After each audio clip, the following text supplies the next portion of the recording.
Thank you all for being here this evening or afternoon, wherever you're joining us from. This is going to be a great, fast-paced and interactive session tonight. And we're going to talk about capturing more leads, keeping every lead, and how do we follow up with our leads in this session tonight. So we're going to have a nice fast round and have some time to collaborate as well as share some ahas throughout the session. Great evening, great afternoon, everyone. Thank you for joining us today. My name is Jack Crutchfield Jr. I am the Regional Technology Trainer for Keller Williams, Maryland, DC region. And again, tonight we are going to talk about how we're going to capture our leads, how we're going to keep every lead, and how we're going to effectively follow up with said leads. So again, as always, just want to give some quick housekeeping rules. If you have any questions, comments, concerns, or any ahas you would love to share, feel free to raise your digital hand or pop the question inside of the chat box. And we'll be sure to answer any questions. Today, we're covering the topic of capturing more leads. So we've already talked about capturing leads with social media. So far at Ignite, you've been making contact with your sphere, those people who know you and the people you know and who know you. In this session, you'll discover other sources of leads. There are methods for meeting new people, getting to know them, and having them know you. You'll hear it over and over again as within Ignite and in any other training session. The more leads, the better. And the more quality leads converted to contacts, the better. Before we begin, would anyone love to raise their digital hand or pop into the chat and share any success or progress from yesterday, from capturing leads with social media? Anyone would love to share any ahas, any success wins? All right. No one want to share? Okay. That's okay. If you have anything and you would like to share anything, just make sure you pop into the chat, or you can raise your digital hand and we'll be happy to acknowledge. Now, before we move along from actually going through and capturing your leads through social media or putting together your plan of capturing leads through social media, did anyone run into any challenges? Did anyone run into any challenges, or does anyone have any challenges with capturing leads through social media?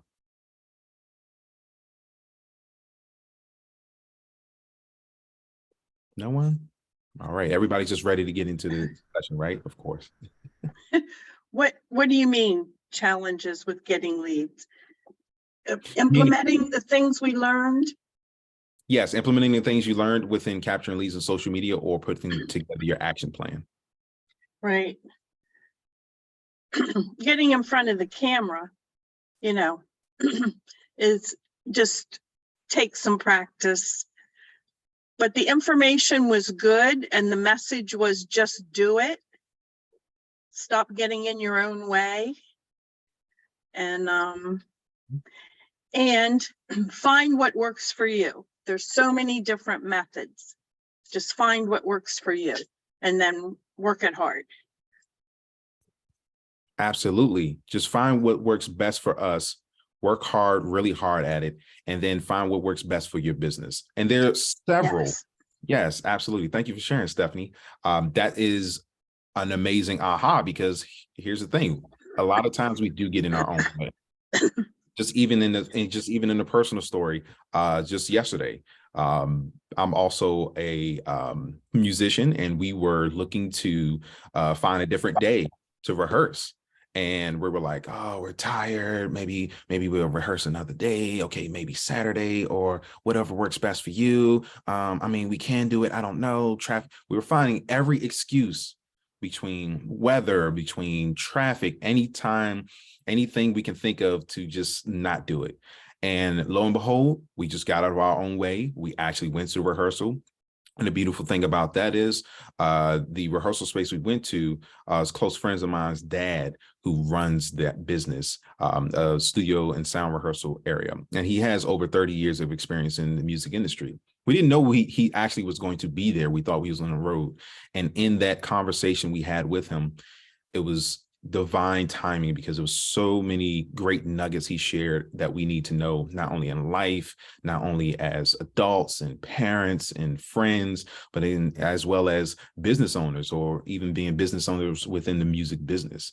And had we had not gone to the rehearsal and got in our own way, we would have missed so many nuggets. We would have missed so many ahas.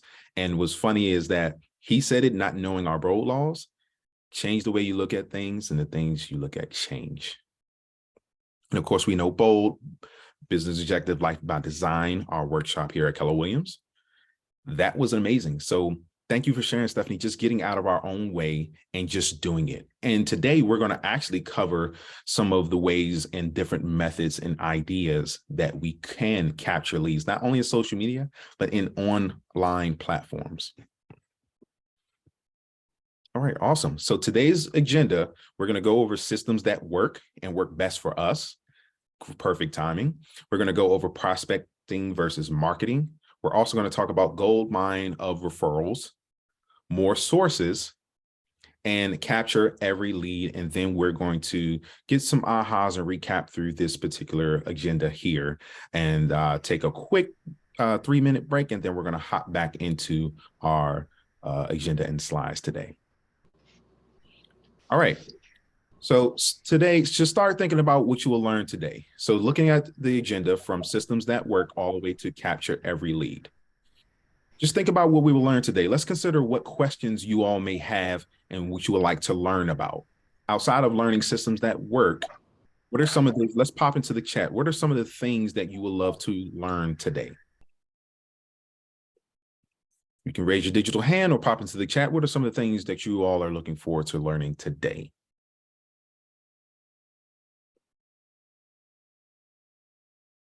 All right, let's check the chat channel. How to capture every lead.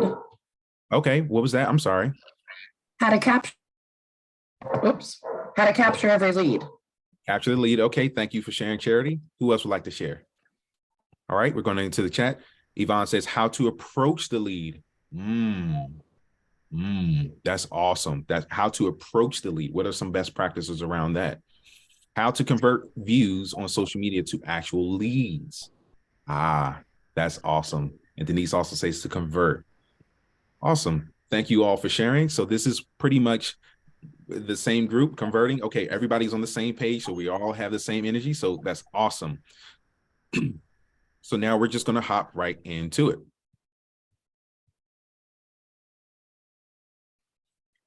All right, who would like to come off of mute and read the quote that is on the screen we see here? And this is from Gary Keller in the Shift book. Who would love to read the quote for us? I don't mind. All right, go ahead, Amber. You love people, but at the same time, you haven't yet learned to love hunting for them. Thank you for sharing, Amber. You love people, but at the same time, you haven't yet learned to love hunting for them. That comes from a quote in Gary Keller's book in Shift, and we're going to reference that later on today as well. This is about learning to love lead generation, the hunt for people who are able, ready, and willing to buy or sell real estate now or soon. In this session, you'll learn more resources for leads, so you'll never run out, and you will love hunting for leads. Our objectives today is to gain a deeper understanding of how to create and disseminate lead generation messages, and 2, be able to expand your referral strategies. By the end of the session, you will choose your top 4 lead generation sources and lay out strategies and timelines to generate leads from those said sources. So now let's talk about systems that work. We have said all along that Keller Williams is built on models and systems. So naturally, there's a simple system for capturing more leads. It's a system that you'll find works. We have another quote from Gary Keller himself, again from Shift. Who would like to come off mute again and read the next quote?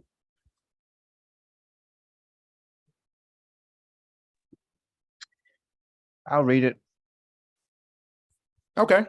All right. Hey, Gilbert. Yes. So your number one job is to find ways to get into the path of motivated buyers and sellers. Awesome, Wilbur. Thank you for reading that for us. Your number one job is to find ways to get in the path of motivated buyers and sellers. Motivated buyers and sellers. It's always smart to be reminded of our number one job as real estate agents. It's lead generation. Have money, have no money. Have money. Shout out to Emmerich. Without leads, we have no sales. Therefore, no business. We are in the business of lead generation. Since leads are everywhere, we all must be always hyper aware and be alert for when they appear. Now let's take a look at the 2 M's of lead generation, the message and method. Lead generation should always be purposeful and intentional.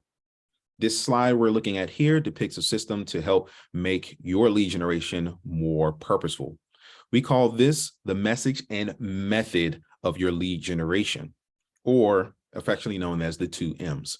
You may follow along in your participant guide if you are doing so. It's about having a message and using a method to drive that message to the desired audience. The message must, 1, match your market, and number 2, make an offer for immediate response. As we all know as an acronym, MOFR, make an offer for an immediate response. Match the market by tailoring the intended message to the sentiments and market conditions of a target group in the area in which you operate. Remember, in the target group in the area in which you all operate. Have a call to action. That can be direct. Your call to action, for example, could be call me now, or indirect, such as look at my website to learn more, download my app to learn more.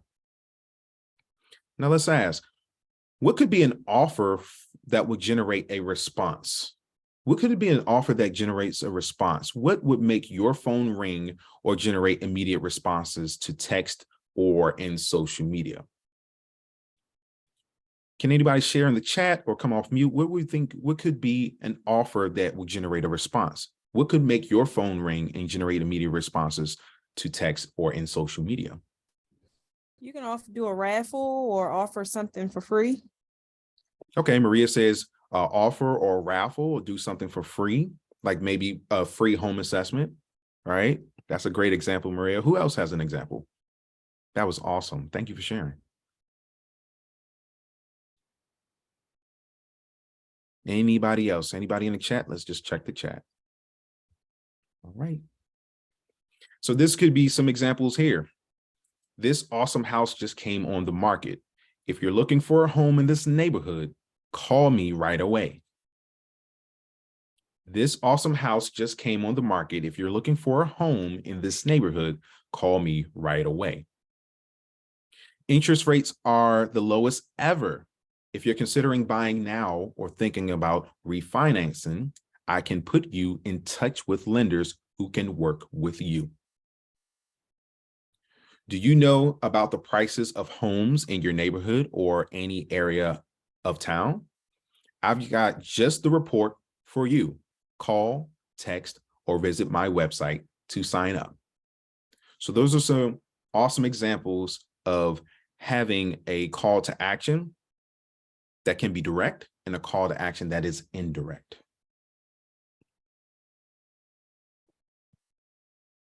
Now let's discuss the method.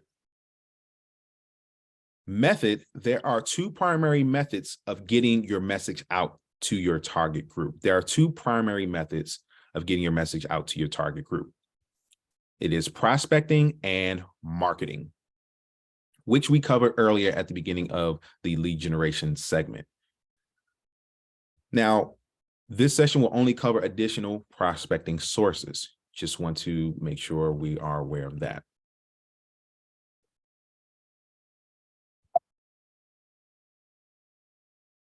When you are truly on the hunt for leads, you will find many opportunities.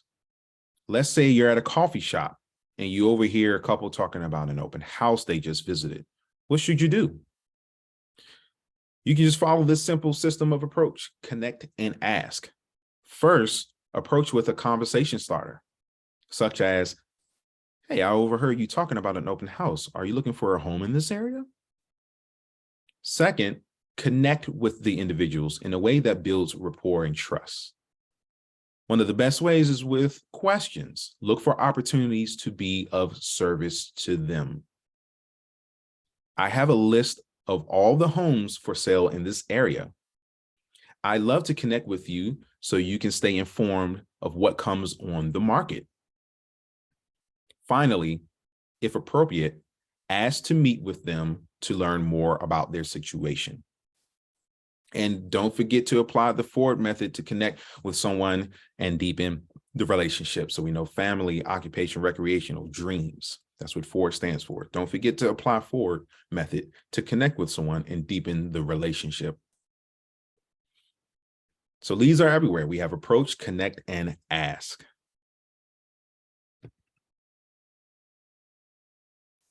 Now, before we move on to the next section, are there any ahas that you've learned about our prospecting, marketing, or how we can approach the conversation about being service to our potential leads?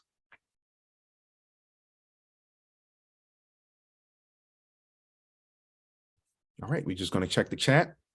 Charity asks, is there a list of these you can copy and save? So once we get to the later slides, we'll be able to just pause on that slide so we can have some of the list of lead sources there. All right, super sweet. If no ahas, we can just keep the ball rolling. Oh, well, Raymond, thank you for the late entry. Raymond has his aha as the approach, connect, ask method. The approach, connect, and ask method. That is a great aha because, again, some of us may do that already and we subconsciously just do it. And it's just natural, especially when we are connecting with our clients and connecting with potential clients.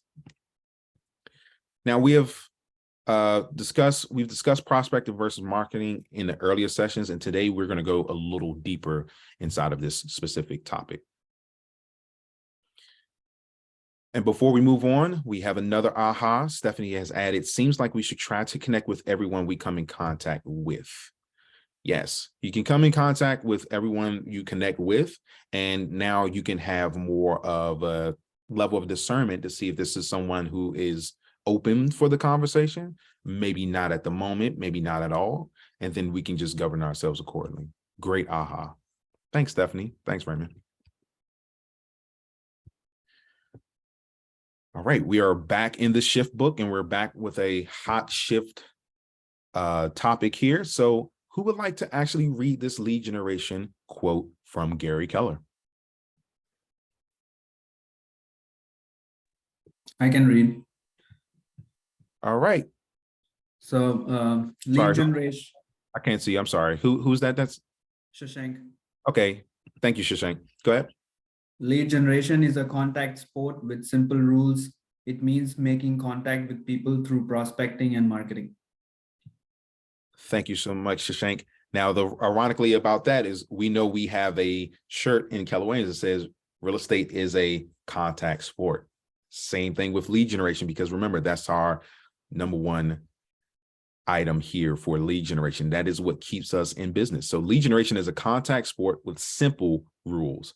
It means making contact with people through prospect and marketing. Now we're looking at the transaction lifecycle and the likelihood of a move and the timeline here on this chart. You've seen this chart before. Everyone you know and every lead you prospect is somewhere along this graph. The question is, are they at the top, the bottom, or somewhere in between the chart? Everyone's timelines and life experiences are different. It is your job to do your best to predict where they are always. So, Do you only prospect leads that are on their way up, that is moving toward buying? Do you only prospect leads that are on the way up, that is moving toward buying? The answer is no.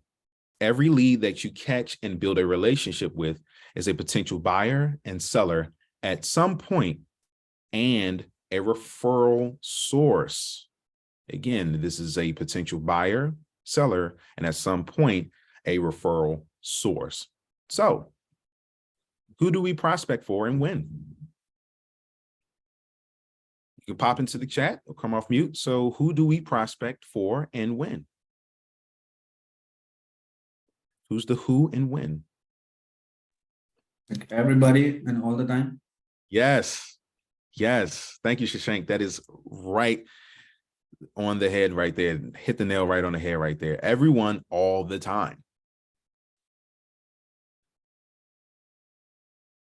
Now, looking at this prospecting marketing chart, you saw this in session 5, and here it is again to remind you of the 2 methods for lead generation, prospecting, marketing, and that your business should be prospecting based and marketing enhanced. Again, prospecting based and marketing enhanced. Now, let me ask you this. Why is it better to be prospecting based and marketing enhanced? Just pop into the chat or come off mute. Why is it better to be prospecting based and marketing enhanced? With prospecting, we get immediate feedback, and marketing is we get like a delayed free feedback, like a delayed gratification. But with prospecting, we get instant gratification. Absolutely. Well said. Yeah. Shashank. Thank you for sharing. Oh, I'm sorry. Go ahead. And prospecting is an active thing to do. It's action. Marketing, is something you put out there and wait for it to build and take effect. Absolutely. Absolutely. That is correct. Thank you so much, Stephanie and Shashank, for sharing. Yes, prospecting is essentially free and simply requires your time to complete it. Marketing costs money, and it's more of a wait and see method. Also, prospecting builds a business that will thrive in down markets. Our last 2 sessions were about open houses and social media. Prospecting helps support awareness and lead generation around your open houses. And social media can be a prospecting tool as well as a tool for marketing. So we see here on this slide here, we have marketing money intensive, passive, long-term results. And again, prospecting, as we all mentioned in this particular conversation, it is time intensive, proactive, and yields immediate results. Now let's take a deeper dive into prospecting. So now we're looking at our participant guide for the list of prospecting sources. And this comes from the Millionaire Real Estate Agent booklet, we know as the Red Book. There are many prospecting sources to share your messages through. We have phone, face-to-face, listings without agency, circle prospecting, community outreach, key relationships, teaching and speaking opportunities, meals, door-to-door canvassing, network events, booths and kiosks, and walk-ins. Have you tried any of these sources? If so, would anyone love to share their experience when using these prospecting methods? Anyone would love to share any successes within the prospecting methods here? I did an open house and did door knocking, and I got another lead from it. Okay, Amber, door knocking is effective. Absolutely. That's awesome. That's awesome. Thank you for sharing, Amber. Anyone else would like to share their successes? Yeah, I got from door knocking and just calling my sphere of influence. Okay, awesome. Door knocking, sphere of influence. All right, seems like door knocking is awesome right now. Thank you all for sharing. Thank you, Shashank. All right, Wilbur says expired listings. Okay, do you mind sharing a little bit more about expired listings and some of your successes and your methods? Sure. So when it comes to expired listings, I think what makes those such a great tool is that with these listings, these people have the intention to sell, where they you see that they've tried to sell before, maybe something happened where for some reason it didn't sell. And then one of the things about those expired listings that's actually great is that I guess one of the first things I look for when I'm doing expired listings is days on market. And just seeing, like, if I see that it's been there for 40, 50 days on market, 60 days on market, that tells me that there was serious intent to sell that property. So then at that point, it's just a matter of, doing your skip tracing and calling that lead and finding out, hey, do you still have the intentions of selling? Did something happen? Did you change your mind? And so and for me, that's one of the things I like to use to generate leads. That's awesome. I hope everybody caught that. I know this is being recorded. That is great. I love that idea of being intentional about looking at the days on market and knowing that is a gauge of there was a very serious intention of selling that home. It's Mhm. awesome. Thank you for sharing, Wilbur. Yes, sir. I also like expireds, and what I say to them is, what happened? Tell me why your house didn't sell. And they want to talk about it with somebody. They want somebody to listen to the things they think went wrong. And it's usually, they're blaming the agent for a lot of things, but you get an idea then of what you have to do to be successful in their eyes. I never heard from the agent. They didn't call me. So you would like to be called like once a week for an update? Yeah, that would be great. So. That's awesome. Someone to, and then that's us being the real estate agent of choice, being the fiduciary in this particular process. And remember, like you said, I'm glad you brought that up, Stephanie, someone that just wants to be heard out.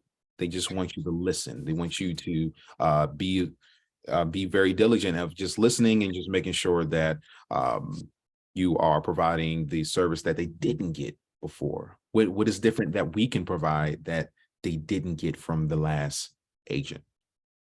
Right, they just want to vent. And, Yeah. if We you know say there's- what went wrong, I just saw where Wilbur put in the chat too. If you ask why, what happened, they just start talking. Oh, yeah. Because that's what they want, somebody to listen to. Absolutely. And then that allows us to have them lead the conversation. Absolutely. Now, let me ask you this. What is missing from this list of prospecting? What is the biggest thing that we mentioned about 5 minutes ago, if not 10 minutes ago, but is missing from this list? And why do you think that is? Social media. Social media, that's what I would Social say. media. Look, this is a awesome group. Yes, social media, because the current published MREA is a bit older than social media. However, the models still work. Social media is missing, but the models still work. I have a question. Yes. Tell me, I hear circle prospecting all the time. Wasn't quite sure what it was, but tell me about prospecting recently sold listings or recently listed properties. So for circle prospecting, if we're talking about like recently sold listings, that's more so of your just sold properties within that particular farming area for circle prospecting, whether you're doing a digital farming or door knocking. And then also for your recently listed property, that could also be your just listed property. So you're being the expert of choice in that neighborhood, and you get to provide the data. So you can door knock and go and say, hey, your neighbor just listed the house with me, or hey, your neighbor just sold for this. Do you know what your home value is worth? And then Okay, you're going to all the other houses. In that area. Yep. Yeah, gotcha. Thank you. And we're going to talk a little bit about that soon. Yeah, no problem. Thanks, Stephanie. Now let's also ask this question. How do you think it is best to approach prospecting? Do you think it is best to select several sources to try at once? Or is there a source that would be best to start out with and follow it through? Do you think, and you can pop into the chat or we can stay interactive. How do you think is best approach, or what's the best approach to prospecting? Do we want to select several sources at once, or do we want to just focus on one source and follow it through?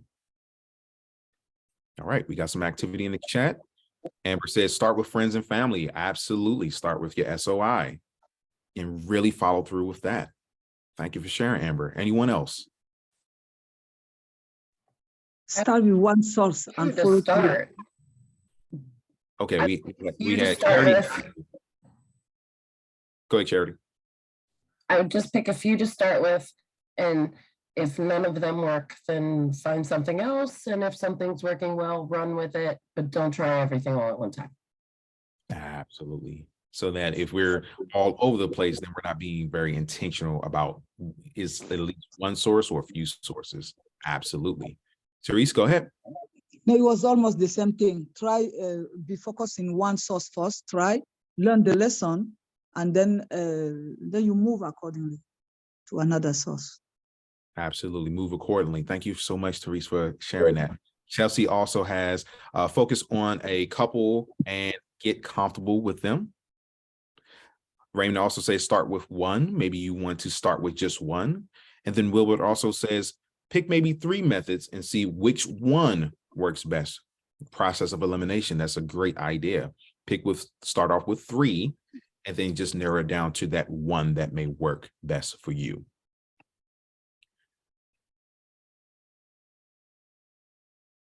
Now, just the personal story when it comes to prospecting here, whenever there is, just like, for example, for recruiting for the region or recruiting for profit share, just looking more so at prospecting for my personal experience. More so, well, the source that works best for me most of the time, because just naturally I'm always in the field, I'm traveling a lot and speaking and talking to a lot of top producers like you all here tonight. Community outreach has definitely been one of great success for me for charity work and volunteer work. Definitely built a great database with friends and family from church, from community events. And anytime we were volunteering at maybe a shelter, volunteering for soup kitchen, or volunteering for a backpack drive, canned food drive, giving out turkeys in the area and volunteer work, just showing up and just being a humble servant, that has been tremendous for outreaching for those who, looking to get into real estate, maybe a career in real estate. Maybe they're looking for a buyer. Maybe they're looking for a seller. Maybe they're a real estate agent looking for business.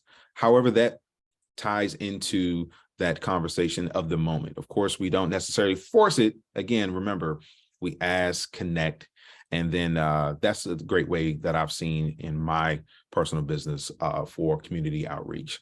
Also, another source for me is key relationships: corporations, builders, banks, third-party data companies, investors. Outside of Keller Williams, I'm also work in sports entertainment with the Wizards, National, and Mystics for about maybe 8 or 9 years. And even just talking with season ticket holders and talking with other co-workers and people who work in the arena. Maybe they know someone who's looking to buy and sell and invest in real estate. Maybe they are an investor. Sometimes we always know when the energy is right, the conversation just happens to happen, right? We don't necessarily, whether I'm wearing Keller Williams gear, whether I'm not, whether I'm wearing, I've had a lot of conversations and connected some TLs with a lot of people and a lot of recruits, if just wearing the Think Like a CEO shirt. Just in the business, everybody's like, oh, I want to think like a CEO. That's great. Not knowing that it comes from our company. And then that's when the door opened for that connection. Keller Williams surveyed top agents and found that, 1, they focus on their top 4 sources and get the best return that way. And this was a trick question while we asked, what do you think will be best? How do you think is the best approach, the prospecting method? Because again, remember, we're going to talk about 4 top sources, or we're going to identify your 4 top sources. They focus on their top 4 sources and get the best return that way. And number 2, the top sources are repeats and referrals from their sphere of influence and their database. Again, their top sources are repeats and referrals from their SOI and their database.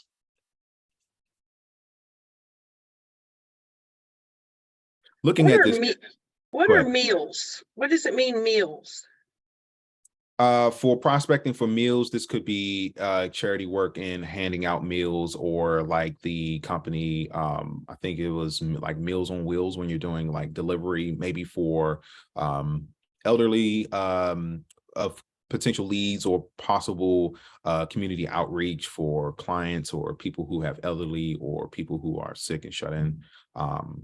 That could also be, or just even providing meals, maybe if it's around the holiday season and you're going to have, you're going to rent out a community center and have one of your preferred vendors, or maybe a catered vendor have something catered to have for the community. Yeah, I know it's a little vague when it just says meals. It could, have something in parentheses to kind of further expand on that. So great question, Stephanie. Yeah, no problem. Thank you.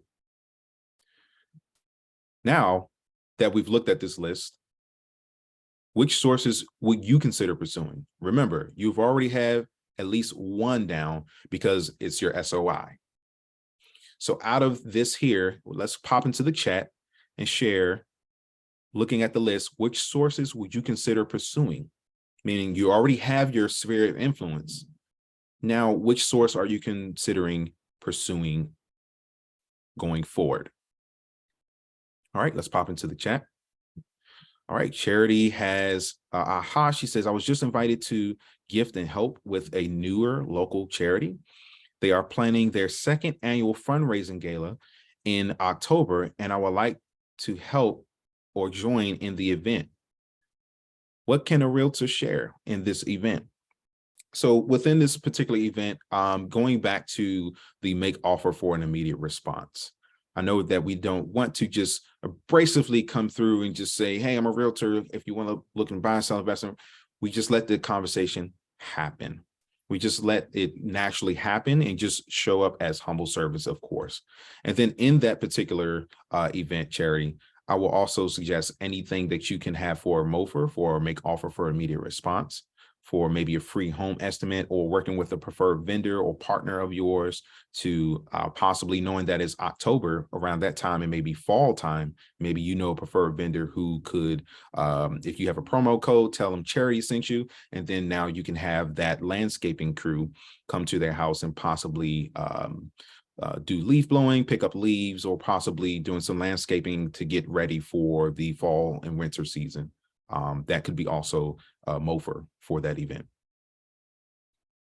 Oh, awesome. Amber, here it's the ahas. Here we go. Amber says FSBOs, absolutely. So now we're going to have FSBOs. Make sure you jot this down and write this down for sale by owners. All right.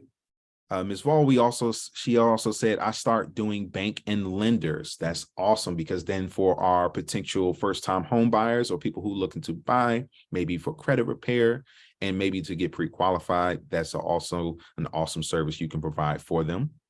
That is amazing. Terry says networking events. Honestly, I skipped over networking events because I wanted to just stick with just resources.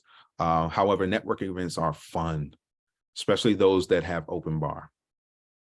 Not kidding. All right. Shashank says community and networking. Absolutely. Community and networking. Our biggest thing is to make sure that if we're going to be experts of our neighborhoods, we're going to also be experts of our community. We're not just the expert in our subdivisions, we're experts in our community. So that goes deeper and past just real estate. So that's awesome.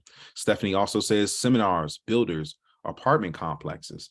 Absolutely. And that can be a long-term nurture there, where not only are you helping people find apartments or finding rental properties, we can go either two avenues from there.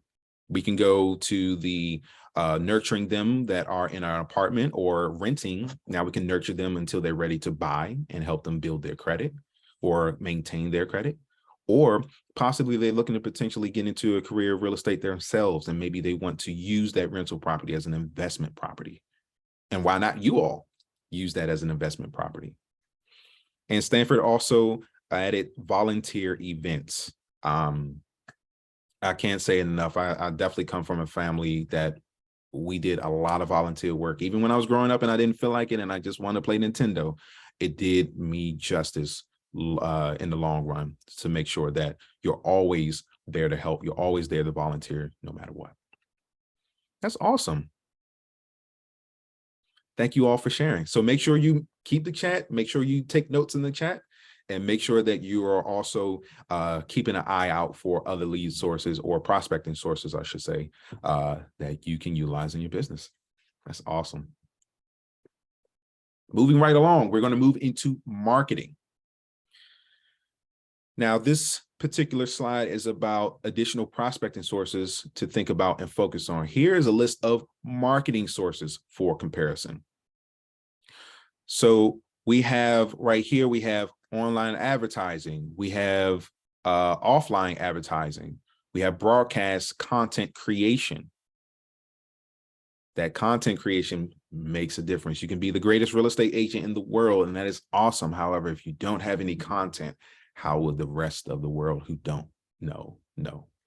We also have direct mail, which includes postcards, special event cards, just sold, just listed cards, promotional items, swag, right? Some giveaways, some raffles, like was mentioned before. Maria let us know we can do a raffle event, public relations and press, maybe news releases, maybe getting a possibly purchasing a radio spot in your local area, and sponsorship. Now, as we're looking at marketing, do you all see anything missing? Let's take a quick glance at it. Do you see anything missing? We caught social media on the last slide. Now what's missing on this slide? Anyone would like to share?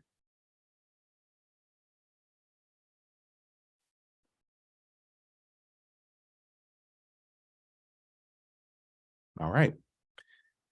It is social media advertising, because we see here it says online advertising, pay-per-click advertising, but it says also social media. That could be possibly social posts, but not social media advertising. Terry hit it right, the nail right on the head. Yes. Facebook ads, Facebook advertisements. You can quickly understand that marketing has related expenses and may take longer to see results, like we discussed before. Command does offer an easy way to set up Facebook advertising for a very low cost, and you can learn more about that in this in Command. And you can go to, and I'm going to pop into the chat, and we usually do this after class. However, we're going to do it now. You can visit answers.kw.com.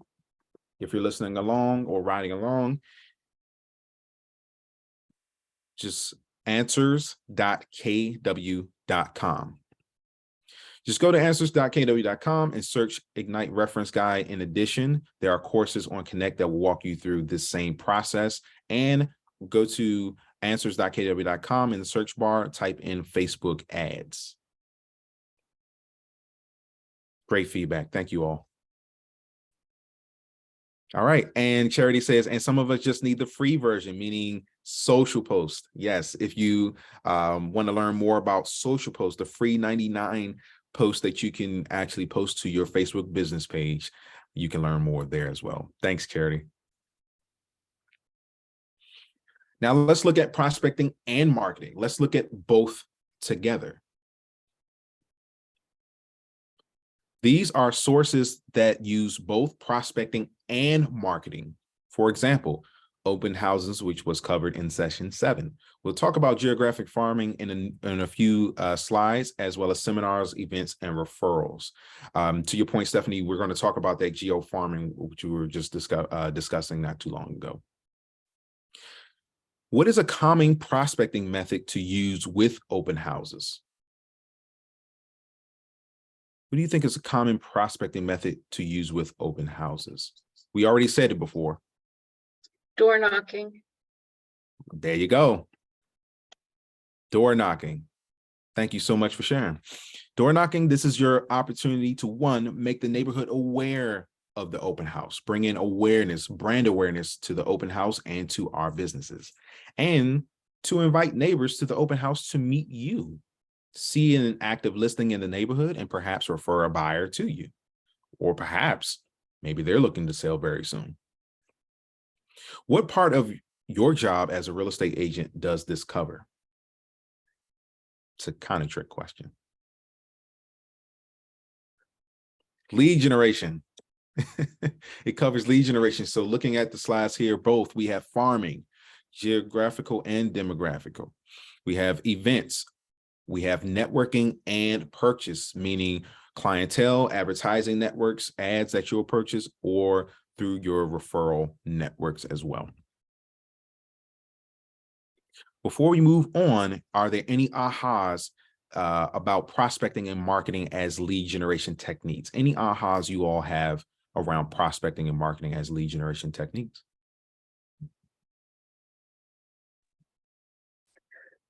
We should pick the ones that we enjoy, that we like.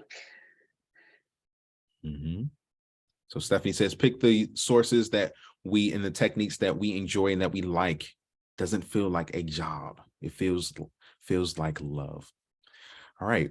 Anyone else would like to share? Let's pop into the chat. Let's see. I don't want to butcher your name, Deyanira. I think that's your name. She also mentioned Reels. That's also another free way to promote through social media as well. Reels in Instagram. Well, I think there's Reels everywhere now. They may call them different. There's in YouTube and Facebook and Instagram. They're all over. All right, super sweet. Thank you all for sharing. So moving right along, we're going to get into gold mine of referrals. Many agents miss out on referrals, and yet they can be an easy and lucrative source of leads. Imagine if leads simply came to you as referrals from your sphere of friends, family, coworkers, neighbors, etc. We'll talk about the different types of referrals and the systems to put into place to make the most of referrals. We're going to look at 4 items. We're going to look at client referrals, agent to agent referrals, worldwide referrals. Yes, you heard it right. Worldwide referrals and business to business referrals. As mentioned earlier, top agents rely on their sphere and clients as their greatest source of referrals. Some agents even say 90% of their businesses comes from referrals. It begins with setting the expectation with your sphere that your business runs on referrals and that you trust them to provide referrals of people they know who have a real estate need. That's it, right? Just referrals? Well, not exactly.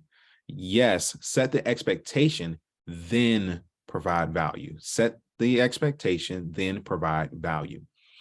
You must be deserving of a referral, that is, you must be referable.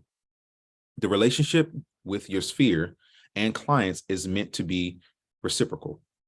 You provide value, they trust you, they know the value you provide, and they refer their friends and family to you. The value exchange never stops. It's always reciprocal.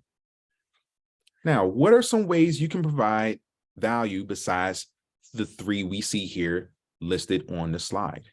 Besides sharing your KW app, besides sharing market statistics and vetted vendor lists that you have? What are some other ways? What are some other ways we can provide value? Anyone like to share? Be there every step of the way. So help them, find a lender, find a home inspector. Absolutely, Amber. Be there every step of the way, being a problem solver. Absolutely. What else? All right, going to pop into the chat. Denise says events in a community. Absolutely. Being caring and supportive. Absolutely. Thank you all for sharing. Again, you can be a problem solver. Whatever their real estate, remember their real estate need is, you can solve that. Providing elevated service, just like Amber mentioned, being there every step of the way. and being caring and supportive. That could be events in the community or just even just treating, sending a gift card to the client and just treating the family for dinner that night. Getting referrals does mean asking for them, not just one time, every time you connect, especially after you provided value. When would be the best time to ask for a referral though? When would be a best time to ask for a referral? Some examples here are whenever there's a moment when a client expresses gratitude or they're happy and excited, reading the room, feeling the energy from the client, right? And also at the consultation, contract, and of course, at the close of the transaction, when the client is at the happiest. So we have that word happy, right? So of course, when they express gratitude or they're happy and they're excited and it feels great, or when we're at the closing table and we're celebrating, we're popping bottles, then that's when we are able to ask there. So we see on the slide, ask for referrals, reward for referrals, and thank you with a handwritten note. Now, here's some, if you're following along your participant guys, here's a few examples of some conversation starters. Let's look at how we can actually break the ice to get to that conversation. My goal by the end of the transaction is for you to be so thrilled you will tell everyone about me. Who do you know that would like an experience like you had? If I have provided a stellar experience, it will be the greatest gift if you refer me to friends, family, and coworkers, so I may provide them the same experience. Whenever you receive a referral, whether that referral turns into business or not, it is important to reward the behavior of providing a referral. As mentioned before, this can be as simple as a gift card for coffee, gift card for treating dinner, treat the referral source to even better than referral. And especially if they're a referral partner or referral agent. Many agents track the people who provide referrals by making them, marking them in their database and continue to reward them through the relationship. A special handwritten note will go a long way with referring clients. Many top agents hold special events for their top referral sources as an award. So like a client appreciation event. Of course, this will happen later in your career when the cost is more affordable, or this could be when you can actually do something with your referral partners, or as we saw earlier, sponsors.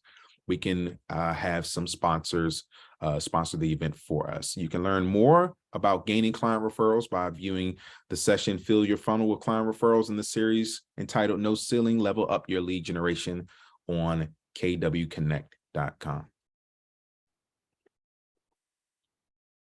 Agent to agent referrals. Let's talk about it. Client referrals can come from agents as well. You already know some agents in your market center and in this class, and you will meet agents from other brokerages while conducting business. You may wonder why an agent will refer a buyer or seller to you. What might be a reason for an agent to refer a lead to you?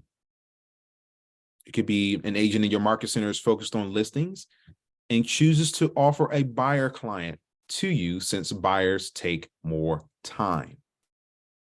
An agent may refer a client that is outside of the distance they are willing to work, even if it's only 15 miles away. Maybe it's closer to where you are. An agent may specialize in a particular price point, neighborhood, or type of home. An agent in another town or state has a client moving into your area and they refer their client to you. Before we move on, I see Wilbert, you have your hand raised. Yes, I had actually had that happen to me where I had a relative who lives in New York and she wants to buy commercial property to like hold events. So because I'm not licensed in New York, I was able to refer her to an agent that actually works in her area. And so that, and now she's currently looking for financing to buy that property. That's awesome. Thank you for sharing that, Wilbert. See, just even back home, and you're from New York, correct? Yes, I was born in New York, but I was raised here in Maryland. Okay. Well, see now you have a referral pattern and network between New York and Maryland now. Mm. Awesome. Thank you for sharing, Wilbur. Amber, you have your hand raised. I know a bilingual real estate agent, so if I get anyone who's Spanish speaking, I would refer them. Oh, that is awesome, Amber. I was going to mention that as well. That is a great idea, Amber. If there's anyone who's That's Spanish. me. Oh, who was That that? was me. Jenny. Oh, that's awesome. That's awesome. And we're all here in the class together. That's awesome. See, look, make sure, look, we are referral partners. Remember that. Thank you all for I am also a French speaking realtor. Oh, wow. Okay. And also French speaking. That's amazing. So if you need anybody for Spanish speaking, French speaking, make sure you connect with your Ignite participants as well. See, look, this is awesome. right here in real time. Make sure you are top of mind with your agents so they think of you first when they need to refer. Keep in mind that you are competing with other agents for their attention. And you should be constantly thinking of creative ways to stand out, be different, and be remembered. Stand out, be different, and be remembered. Many KW agents build their businesses with agent referral businesses. You can too with a system. This is how an agent referral works. When an agent refers a client to you, you agree to pay that agent a certain percentage of the commission, and vice versa. When you refer a client to another agent, they agree to pay a percentage back to you. Referring clients that you cannot serve to other agents helps everyone, you, the agent, and your client.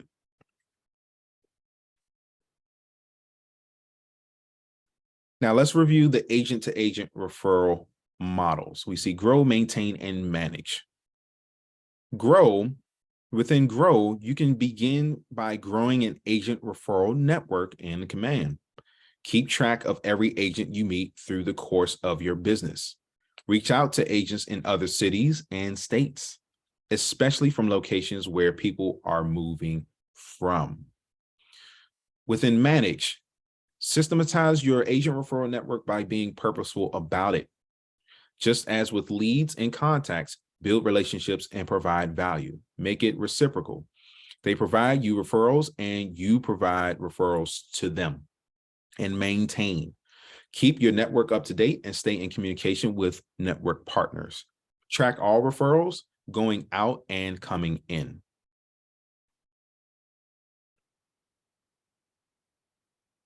Now we see here, this is the referral network. You'll find it easy to use agent referral network within Command. We see it on our slides here. That is our referral applet that breaks down your referrals, the map so that you can break it down by production, referral patterns, and more. And then you can also manage your network. This allows you to find and connect with agents based on location and production, as mentioned. You can even discover referral patterns showing where referrals are coming from and going to. In addition, you can easily track referrals given or received all the way to close and getting paid. Other great sources for finding information about where people are coming from to get into your market and going from your market are the Census and IRS.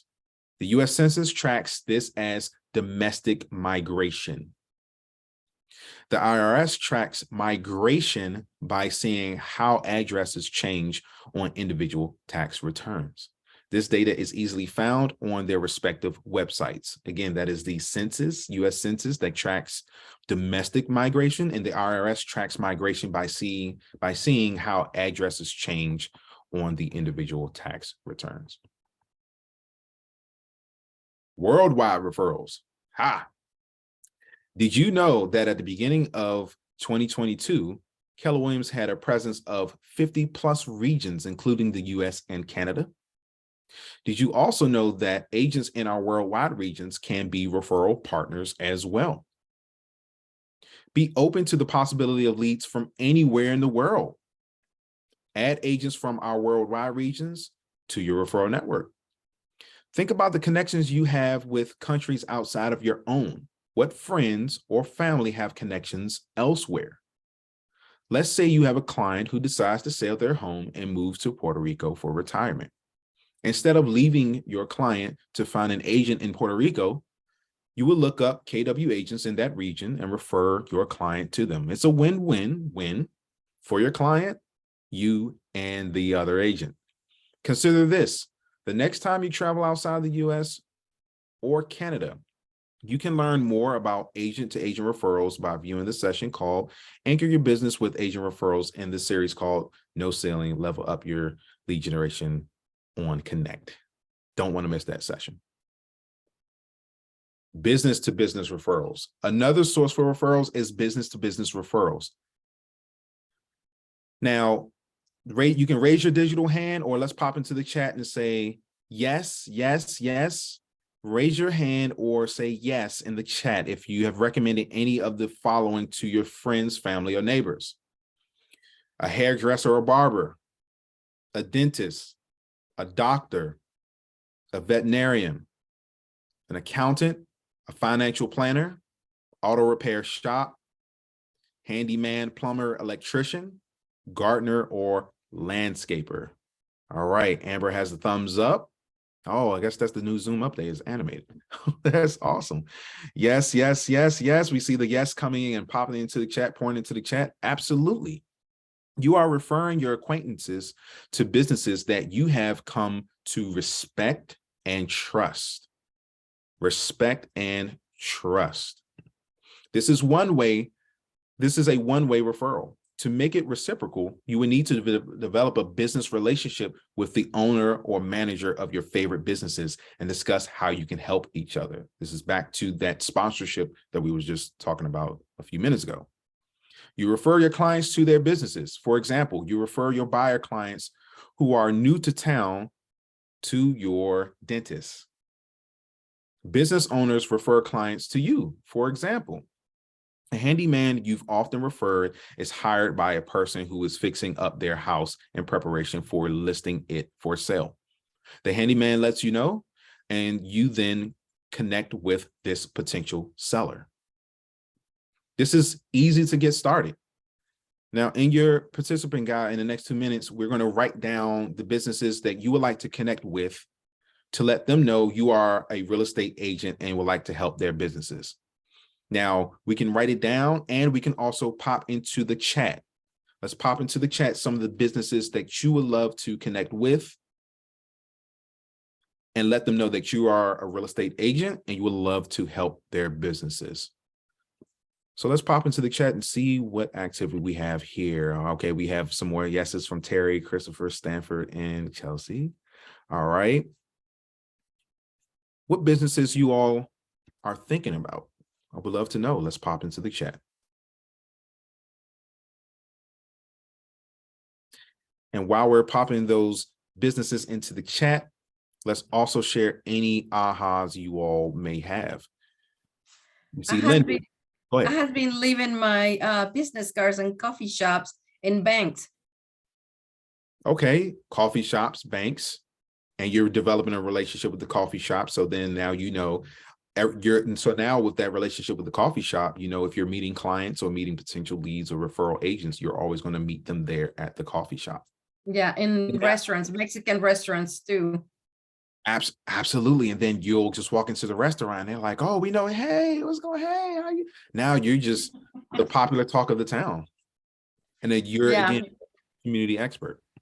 Yeah, I already sold the house to the owner of the restaurant. Boom, there it is. It's already serviced the owner of the restaurant. That's awesome. That's awesome. We have, speaking of restaurants, we also said, Raymond also says restaurants. We also have lenders. Thank you, Denise. Thank you, Stanford. Shashank says landscaping, local coffee shops. Yes, in real estate, we love coffee. Physical therapy clinics, home improvement, gas stations. That's awesome as well. Terry says African markets as well. Yes, that's awesome.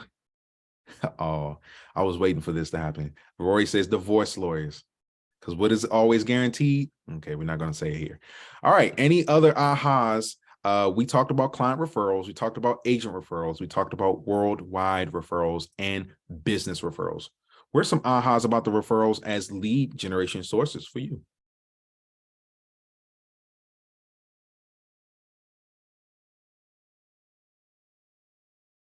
Anyone would love to share?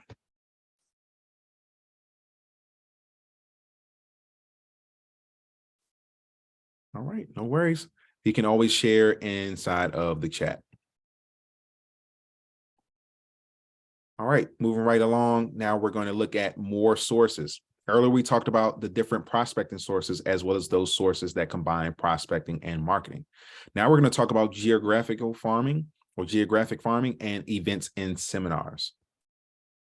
Many agents choose to focus on their prospecting and marketing efforts in a neighborhood or a set of neighborhoods, which is also known as a targeted geographical farm. A collection of homes, a neighborhood that an agent chooses to focus their marketing prospecting efforts. Is everyone familiar with the neighborhood website called Nextdoor? A geographical farm similar. I'm sorry, go ahead. Yeah, I was saying, yeah, I'm familiar with that. I use that.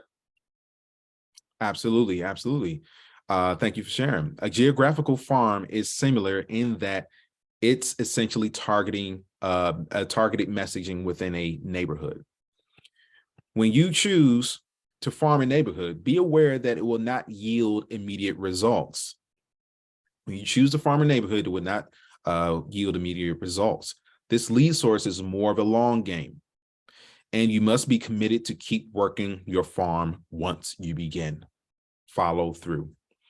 Choosing a farm involves some considerations such as the number of houses and the turnover rate, price point, and several competing agents in the area may affect your decision as well. Maybe that particular area in the farm, someone else has a stronghold on it. Once you've chosen a farm area, you'll devote yourself to knowing everything about that area, including the history, the growth, the happenings, what the locals are saying, and more. You will become a part of the community, and people will come to recognize you as a part of their community. You are also committed to staying in communication with the residents and keeping them informed of all that's happening in the area. What are some ways you can maximize your prospecting and marketing efforts within a geographical farm area? Think back to the lessons on open house and social media.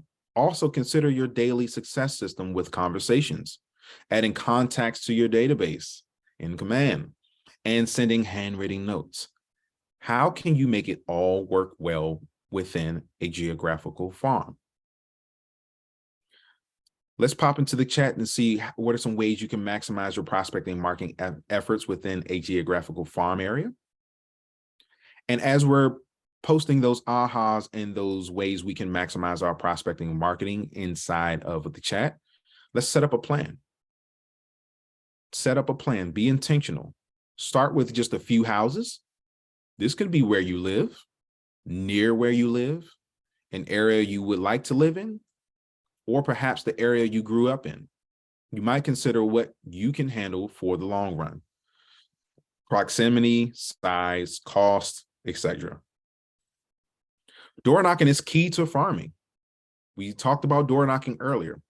First, you'll visit neighbors and introduce yourself as a resourceful agent. Don't be pushy. Come from contribution and offer something of value. Let's come from contribution and come with the MOFR. Such as, did you know homes in our neighborhood are selling in less than 30 days? That home over on Mayberry just sold for $350K. That means home values are going up. Vendor referrals. My clients seem to like ABC company. My clients seem to like 123 company. General info on the area, new construction, future construction, road changes, changes in building code or permits, etc. Set up a discount with a local vendor for a neighborhood tree trimming, dryer vent or chimney cleaning. Individuals pay for their own service and you get everyone's contact information to coordinate with the vendor. Set up a neighborhood food drive. where you go around and pick up everything for delivery. Door knocking is useful for notifying neighbors of upcoming open houses, just listed houses, just sold houses, or looking for listings for interested buyers. Also, door knock for charity drives, upcoming community events, or community activities such as neighborhood watch, neighborhood cleanups, or maybe a big shred day or canned food drive. Always keep safety in mind. Please stay safe.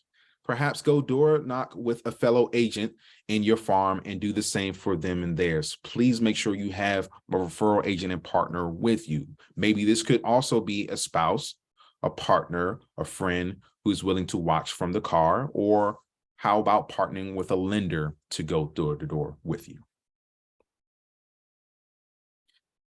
Events and seminars. Two final sources of leads are through events and seminars. You may not feel prepared, and yet these can be very lucrative leads. Events are get-togethers organized or hosted by you. Successful agents are very creative when it comes to events.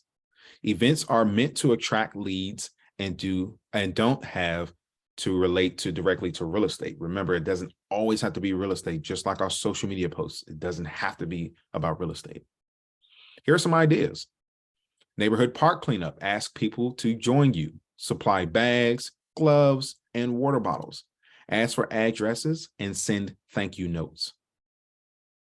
Family front porch photos. Set up dates and times with those who choose to participate. Take photos, then text them the photo or send it by email. Bingo, you got enough contact information to put in your database. Or if you have a photographer or know someone in your referral network as a photographer, maybe they could also take the pictures as well. And then we also have virtual game nights. Invite via social media, collect names and contact info, and have some fun. Let's just think about this. What other low-cost ideas can you think of? Seminars are great lead generators as well. You are seen as the expert immediately. One KW agent moved to a new city where they knew no one and began offering first-time homebuyer seminars. They got immediate business from it. Again, you can download ready-to-go seminar materials on KW Connect under KWU. Now, who would consider events and/or seminars as lead sources? I think I would consider it. I'm gonna have my hand raised. Who else would consider events and/or seminars as lead sources? We've discovered that. Yes. We discovered that earlier in our class tonight. Seminars are also a great way to diversify your database while you expand it. There are underserved communities in every region. What if you intentionally learn about those communities' needs and set up seminars to serve them? We have innumerable examples of agents who have built their businesses helping those that no one else was serving to become homeowners and investors. We mentioned about those who are in rental properties, maybe turning them into investors as well, or to buy. An agent who serves a community with a large Somali population, many of who are devout Muslims, hosted a training session with an expert on Islamic finance for the underserved community.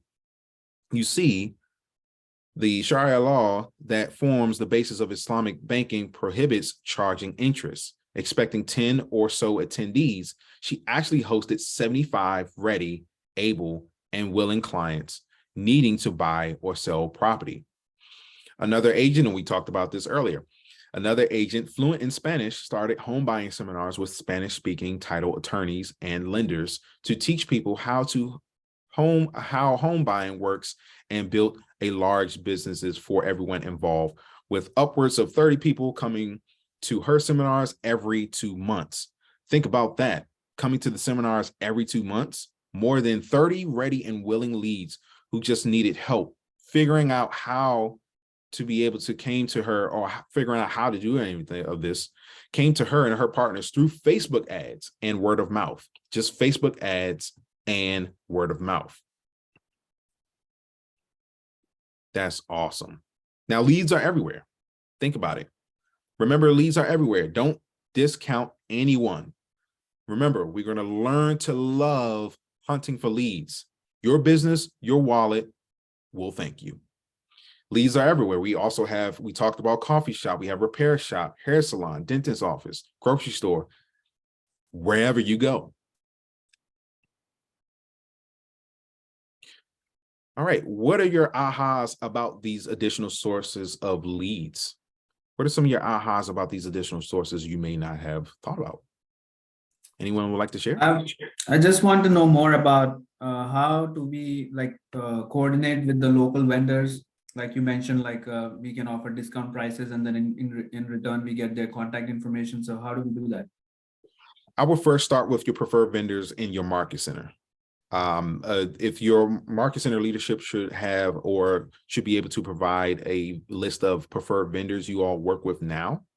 And then I would just kind of go through the preferred vendors guide and just kind of pinpoint where you would like to serve, what community you would like to service, what service you would love to provide working with the vendors, and then connect with them, connect with the vendor, ask them to sit down with you or have a meeting in the market center and kind of propose this idea of growing both of our referral networks. I would just start there.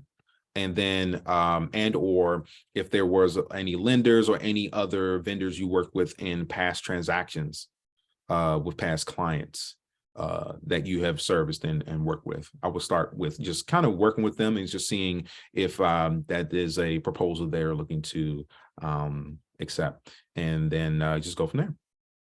And what will be a good way to collaborate? For example, like I know somebody who designs t-shirts. So like what would be a good way to collaborate with that person, like so that I refer business to her and then she refers business to me. So what would be a good way to collaborate with her?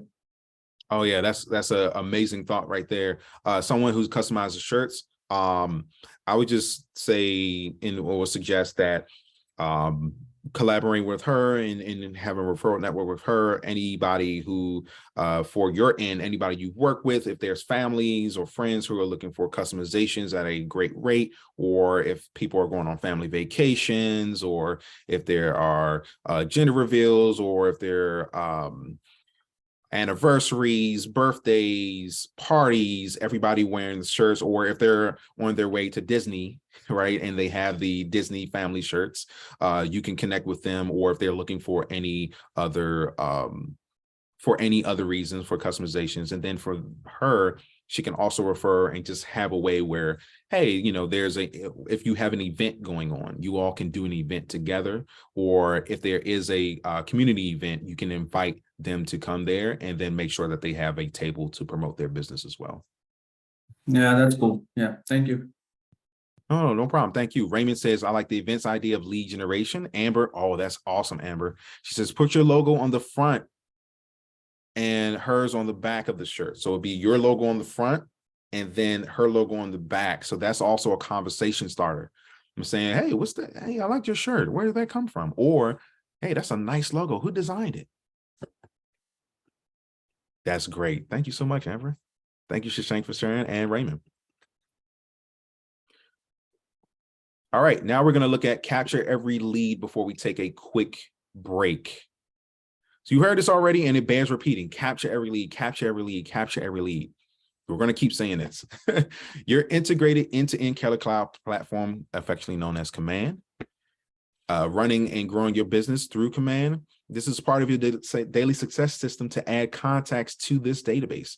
Your sphere and contacts are your focus. However, you will also add leads to your database, because as you learned earlier, you will eventually be building relationships with your leads and moving them to the status of contacts.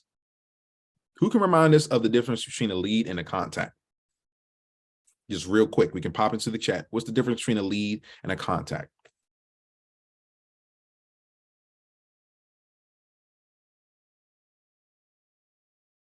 All right. While we're okay. A lead is someone who's motivated, like they have like they're more motivated than just the contact. Absolutely.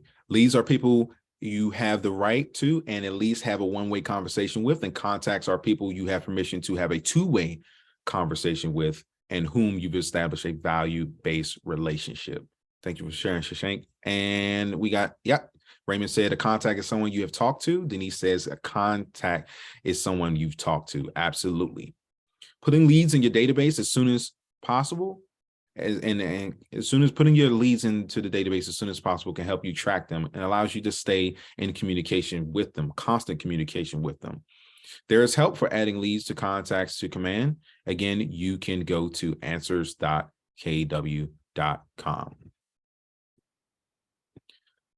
Now, this is the final thought in the lead generation plan and the final lesson within this. Before we close out this portion,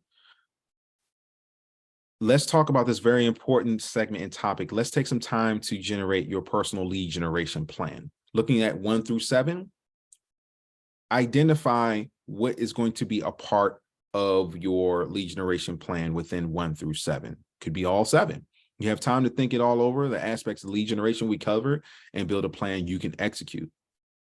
Now you're looking at this lead generation plan here. We have connect with your sphere, build and feed your database, capture leads from open houses, build community and social media, build community with social media and capture leads, execute a referral strategy, choose a geographical area to focus your door knocking efforts, consider events and seminars.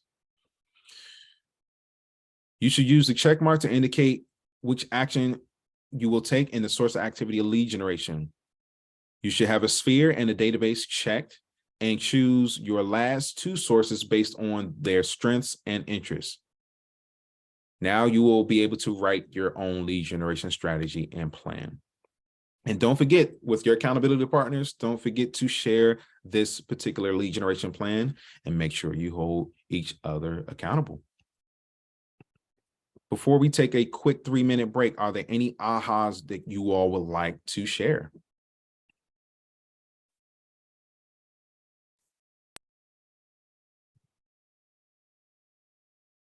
I think the biggest aha is that we should be looking for leads everywhere, like always keep looking for business, no matter where we are. Absolutely. Always looking for business, no matter where we are, what we're doing. That doesn't mean now, Shashank, I don't want to get you in trouble. That does mean if you have intentional time with the family or away from emails, please do so. Look, this is a safe space. I'm guilty of that too. So absolutely. Thank you for sharing, Shashank. But I see you came off mute. Oh yeah, no, I was gonna add on to that what he said, because yeah, you want to look for business everywhere, but you don't want to be one of those people that's like, it consumes your whole entire life where you're not making time for that, you know, I guess those personal things and still taking care of yourself.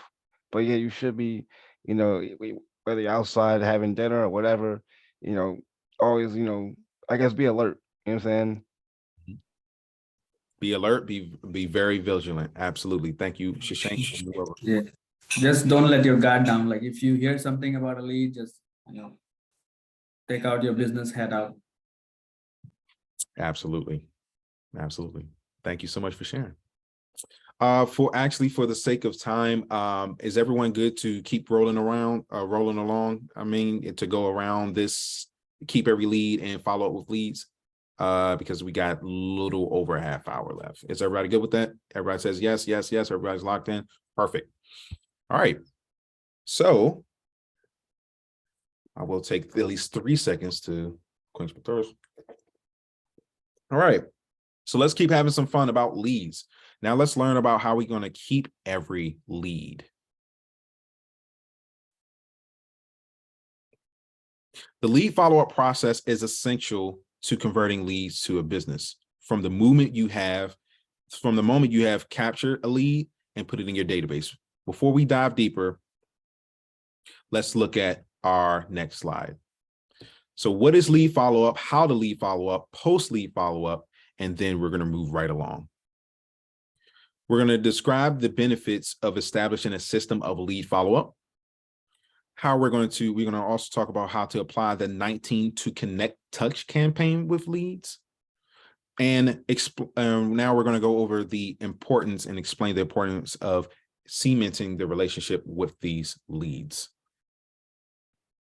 Let's consider what questions you may have within lead follow-up, and you can also pop them inside of the chat or just write it down and share during your ahas.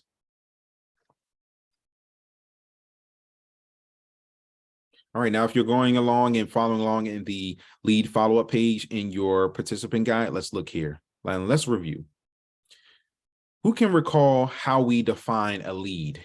We just talked about it. We said a lead is a person who has shown interest in the service you provide, and you have their contact information, although they are yet to engage in a two-way conversation. The goal of lead follow-up is to follow up with that lead with the goal of entering a two-way conversation inside of our database. Does lead follow-up only apply to the lead? Absolutely not. Every person in your database, whether a lead or contact, requires follow-up so that when they have a real estate need, they immediately think of you. Consider this. Are the people you've put in your database only in your real estate database? Are you the only real estate agent they know? Not likely. How many other real estate databases are they in? How do you ensure that when they think of real estate, they immediately think of you? Does this help you understand the importance of lead follow-up and the touches you make to the people in your database? Because remember, they might not actually be the only people or the only leads that may be talking to other realtors. Now, we already looked at the life of a lead. We moved through the likelihood of a move in time in the last set of slides. Again, now looking at this, everyone in your database lives at some point along these waves. At the top of the wave when they purchase a house, the day after they buy a house, they move down the wave and continue until they begin to think about a new house. Over someone's lifetime, they have the potential to buy 1, 2, 3, or more houses. The distance between those purchases is on average anywhere between 7 to 10 years. If I gave you a lead close to the top of the wave, what would you perceive about the quality of that lead? Most likely, you perceive that that is a high quality lead. That is, they are close to being ready to purchase again. Well, what if I gave you a lead right after they purchased a house? You may perceive this to be a bad lead. However, there are no bad leads. Every lead is on this wave somewhere. This lead may not be hot right now, not our A buyers or our A sellers, yet they are future potential. As a real estate agent, following up with all leads with frequency and intensity is the key to remaining in close emotional proximity. So as any lead approaches to the top of the wave and are ready to purchase, they think of you. This is where the importance and value of lead follow-up comes into play. Now, looking at lead follow-up, a framework: possible business, probable business, profitable business. Think of leads that you enter into your database through lead generation as your possible business. Lead follow-up helps turn the leads from possible business into probable business with the end goal of being a profitable business. The 2021 National Association of Realtors profile of home buyers and sellers details the opportunity that lead follow-up can provide to your business. They collected research that shows that when selecting an agent to use, 73% of buyers only talk to one agent, and 82% of sellers only contacted one agent. Since the data shows that most buyers and sellers only talk to one agent before deciding to do business with them, what do you do to ensure that you are the one agent for everyone in your database? All right, looking at this quote here from the Millionaire Real Estate Agent: if you aren't first or second in their mind, you probably won't get the business. If you aren't first or second in their mind, you probably won't get the business. This concept of taking up space in people's minds through staying in close emotional proximity to them is called mind share. This concept is called mind share. Emotional proximity is a result of engaging in the touches with your database. Now, thinking back to the day you learned about lead generation, what touches are the strongest when it comes to building your relationship? What touches are the strongest when it comes to relationship building? What about the weakest? Let's pop into the chat and see if we can get some ahas there. Thinking back to the day you learned about lead generation, what touches are the strongest when it comes to relationship building? What are the weakest? Weber says, absolutely. Weber says, and Raymond agreed, conversations are the strongest. Face-to-face is the strongest. Absolutely. Thank you all for sharing. Meeting in person and a phone call are touches that will have the greatest impact on the relationships you are building. Email and text are weaker related to forming connections and bonds. While you will lead follow-up using a variety of touches, it is important to keep in mind which ones will be most effective as you follow up, what works best for you. Wilbert also added that email could be the weakest that he can think of. Thank you for sharing. And pretty much that was the ahas you all shared, ironically, in that particular moment. However, if there are any other additional ahas that you all would like to share, let's do so. So like monthly newsletters or monthly emails, are they like a strong connection or is it like a weak connection? That's a great question. I would say that is more of a strong reconnection. And for those who are either past clients or people that you have already serviced, newsletters could be great for those who you have connected with, those you spoke to on the phone, you've connected face to face.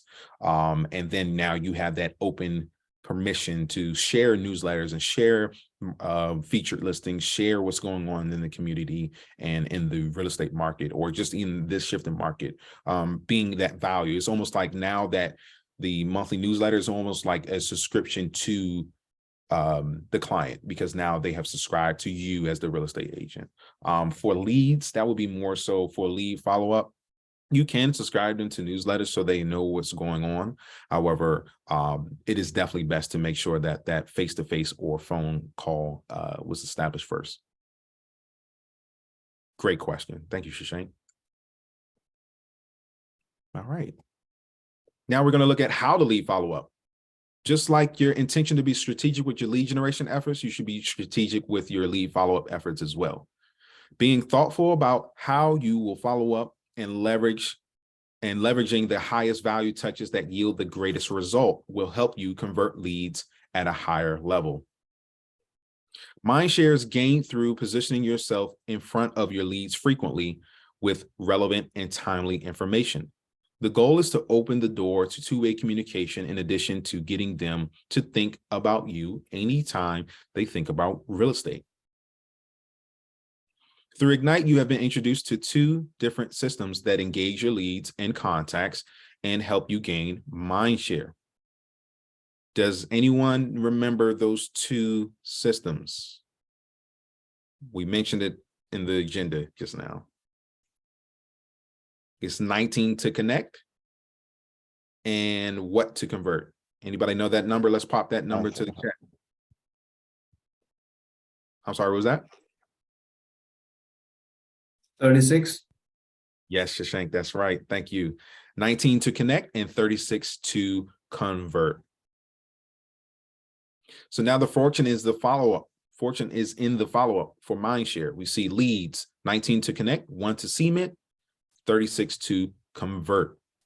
These are the recommended systems for touch campaigns you were first introduced into during the lead generation segment. With leads, we will specifically use 19 to connect.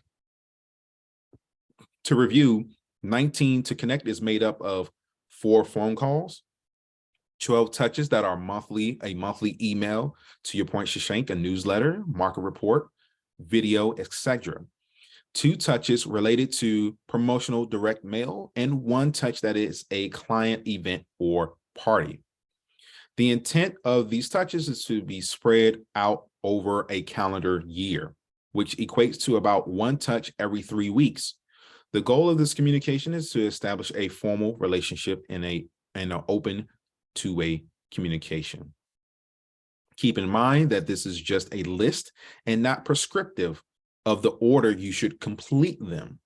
This is just a list.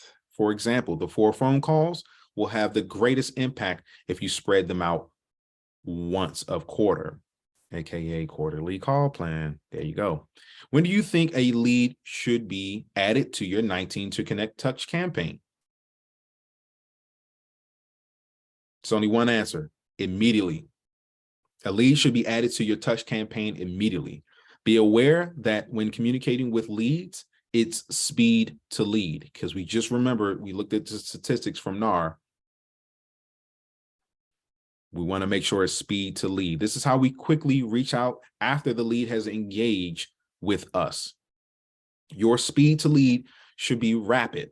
Just think if that lead entered your database through a social media post, and consider how quickly that person has already moved on to engaging and interacting with other social media. What if the next account they interact with is also a real estate agent? You should engage that lead before they contact another agent. Quick personal story. A quick story of an agent. I was teaching in up Marlboro just the other day, and one of the tech gurus and tech-enabled agents shared that because she did not check her social media as often or didn't check her messaging, it was even her neighbor. Her neighbor reached out to her through Facebook to help sell his home and buy one. And by the time she even checked, when it was months later, he already went with another realtor. Funny thing is, another agent in the class said, "Oh, they're such a bad neighbor." Well, are they? As you get started in your real estate career, and as you begin to generate leads during Ignite, there are some considerations you should make regarding your own lead follow-up plan. You'll be using the lead follow-up best practices page in your participant guide for some brainstorming. Now, here's some things to consider if you're following along. Match the touch campaign with your strengths. Be prepared when you reach out with the reason you are calling or contacting the lead. For example, sending market information as the touch prior to a phone call. Make sure that each time you communicate with the lead, they know that you are in real estate, how to reach you, and how to refer business to you. Know when you are going to complete your daily lead follow-up task. This should be time blocked as a separate activity from your lead generation time. Set your personal standard for speed to lead. What time frame do you expect yourself to communicate with a lead? As we see here in this example, considerations for your lead follow-up program. What are my strengths when working with people? How can I adapt to the touches of 19 to Connect to represent me and my business? What are some reasons I might have for contacting the lead? What are some touches to do before or after a call? How am I using conversations to let the person know I am in real estate, how to contact me and refer business to me? When is the best time for me to actually block this time for lead follow-up? And how much time should it take me to reach out to the lead? Set that standard. Now, looking at activity, we look at annual occurrence. From left to right, we have annual occurrence, activity, plan, and costs. Now you have a chance to think about how to design your own 19 to Connect plan so you'll be able to implement it easy in your business. These are examples in the plan column right here. These are examples, and you are welcome to use these ideas of your own.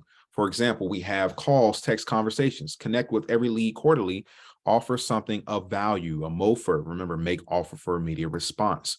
Ask for a referral. For 12, we have email, newsletter, marketing report, video, etc. 1 birthday card, 4 market reports, 4 informative videos, 2 informative emails, 1 neighborhood newsletter.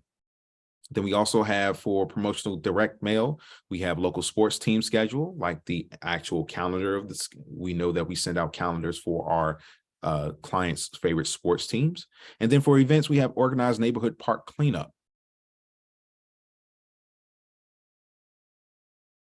Now, again, we talked about cost. We see here the annual occurrence and how much things will cost. There may be some costs associated with this, and some may have a cost, some may not. Calls, text conversations, that's your standard rates for your cell phone bill, of course. How much is going to cost to buy birthday cards and more. How much is going to cost maybe if you have Vimeo or video subscription, maybe you have a YouTube channel. How much is it going to cost to get all of the sports team magnets printed? And what would be the cost for maybe bags, gloves, masks, materials for a neighborhood park cleanup? The goal is for you all to have a solid plan that you can begin implementing with new leads coming in using this 19 to Connect Touch plan. Make an impact, focus on value. When you have generated a lead and capture their information, you can then talk to them. If you haven't heard back and you don't know how much the person, you don't know much about the person, then your communication will be broader, focusing on a range of values, value proposition, personal communication, maybe some stats and data. This is where you communicate your value with your own value proposition. Remember, we did this earlier in Ignite. You can even use the company or personal statistics. We know that people are more likely to respond when the message you are communicating feels personal and relative to them. As you engage with your leads, you can uncover how to serve them better and learn what they are interested in. As you learn this, you segment your leads into more specific groups and can communicate more detailed and value-based information. Relevant conversations have more value and are timely and lead to greater opportunity for future conversion. Look beyond the who when you contact a lead. The most basic way to start doing this is to craft your message based on the source the lead was generated from. For example, if the lead came in through a social media post about first-time home buyers, sending them an investment property newsletter might not be the most relevant for their current motivation. Once the door is open for two-way communication, use conversations to find their motivation for engaging with your business. Just like we mentioned before, just talk to them, ask them why, ask them their why, what their timeline is, and possibly their other interests as well. Use this information to group said individuals. Now we're looking at lead follow-up for communication. Once you know the leads, once you know the source of the lead, you can narrow your range of value. Knowing the source of the lead helps inform you on how you can pair a value with your communication. For example, a lead generated through a client referral will be communicated differently from a lead that came in from a phone call. Now, you want to consider the lead sources that you already have in your database, like we see here: call-in, community event, open house, social media marketing, your agent website, blog and newsletter, and more. If you aren't sure where to start with referrals, open houses, or social media, since those activities you have learned about or engaged with since starting Ignite. Again, we're going to start with referrals, open houses, and social media. And as you can see here, you see a variety of other possible lead sources you may already have in your database.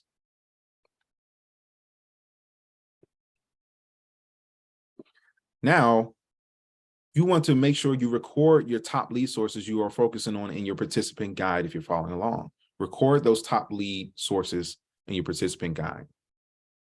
Now, think about statements or questions that you could use when communicating with that segment of contacts in your database. For example, for a call, you can write statements that can help uncover their motivation, such as, why are you thinking about buying or selling? Tell me more. What will that do for you and your family? digging deeper to look for the why. Before we move on, any ahas covering any of the lead follow-up sources that we discussed so far?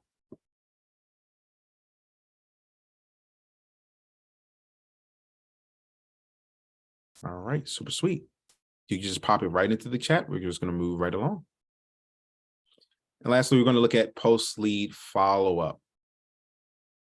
Once you follow up with a lead and you have permission to have that two-way conversation, what do you think happens with that person? When a two-way communication is established, the lead becomes a contact in your database. Now you can move them to the 19 to connect or the 36 to convert so that you can cement the relationship. After you obtain the permission to have the two-way conversation, once that's established, in Command, you can do this manually.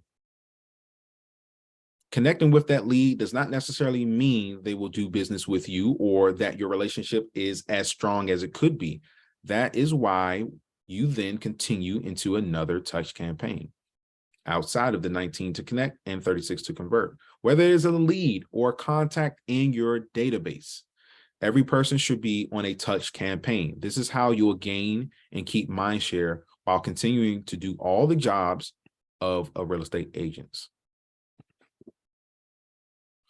Therese asks in the chat, we often receive mail newsletters from lenders. Can we share with potential buyers in our database? Absolutely, especially if you have a relationship established with those lenders. Now looking at one to cement at the point where Sorry, can I add something? I'm sometimes afraid because it talks about interest rate. I'm like, if I share, maybe you not buy again. I don't know. So that's why I'm very hesitant to send to to potential buyer, because the newsletter often talk about the interest rate, how it goes up, it goes down. I don't know which effect it will it will be on the buyer. I don't send it, but yet it's very important information that is for me. Oh yeah, absolutely. And then if there's something within the newsletter that you want more information on from the lenders, you can actually reach out to them to have them forward that information over to you so that you can add value for those leads as well. Okay, thank you. No problem. Thank you, Therese. Right. What do you think the purpose of the One to Cement Touch campaign is? The Cement Touch is a high value touch that offers a strong first impression and sets the tone for your relationship together. Whatever you choose here should serve more than one purpose. This touch should tell them about the service you provide, help them set up a conversation for later, serve as a reminder of the interaction, and tell them how to refer business to you.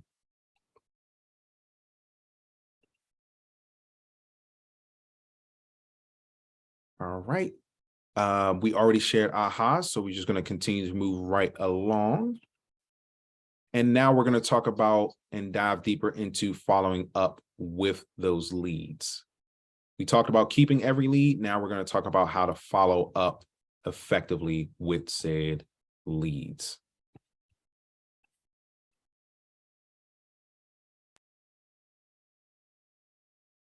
So now talking about follow up with leads, now we're going to talk about wrap up at the end. Now we're going to talk about learn lead conversion, how to convert a lead to an appointment, and how to improve your conversion rate. Lead conversion is an essential part in the lead follow-up process. Often people assume that lead generation and lead conversion are the same. That is not the case. At its core, lead generation is when you turn activities, that is, prospecting and marketing, into leads. Lead conversion happens after the lead is captured and is part of lead follow-up. It is unique because these are the activities that turn leads into appointments with the end goal of a transaction. Here's another shift, and this is so right on time now that we're in a shift as we speak. This comes from Gary Keller. He says, the effort you give to converting leads must match the effort you give to generating them. The effort you give to converting leads must match the effort you give to generating them.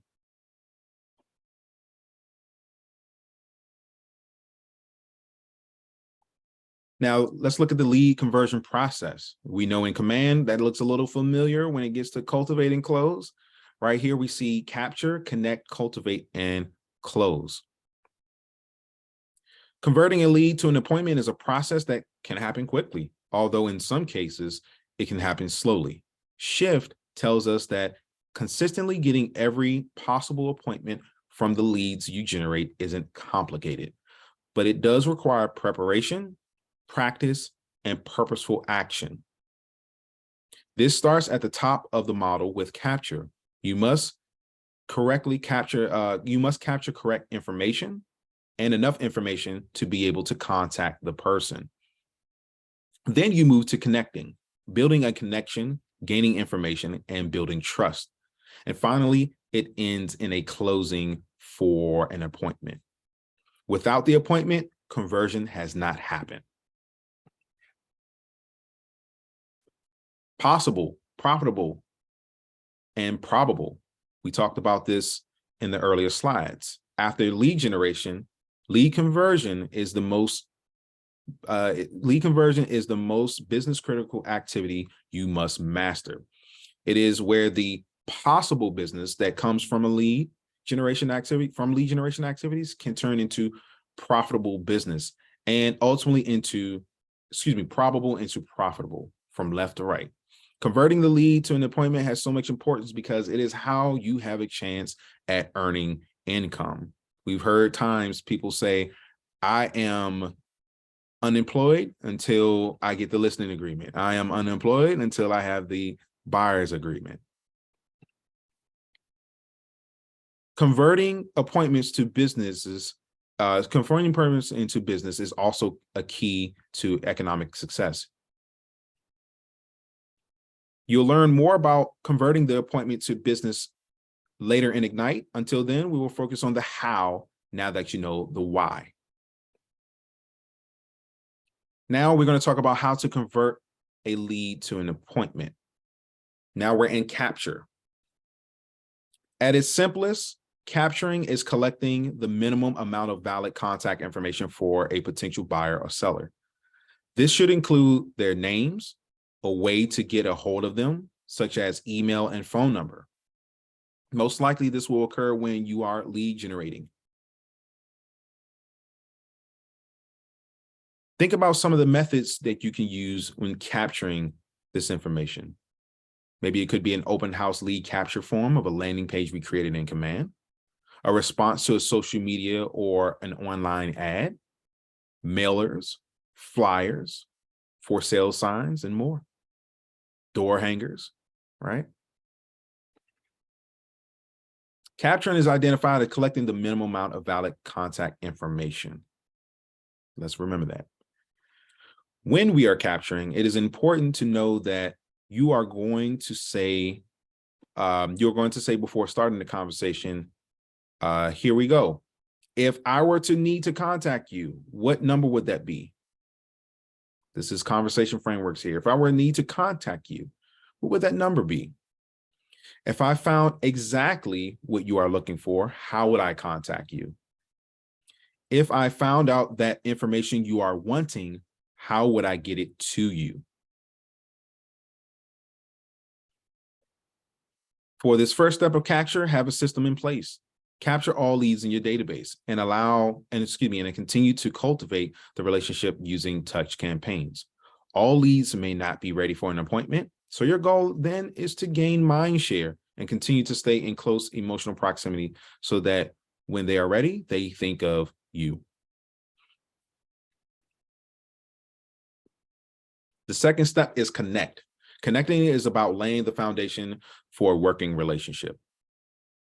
What is important during this step is to listen, ask good questions, offer solutions, and keep the focus of the conversation on them.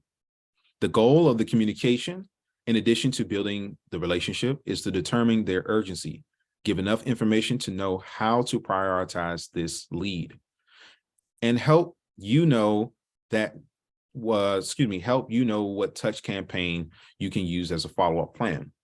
As you communicate and connect, keep these best practices in mind. Embed your value proposition into the conversation to position yourself as the local expert.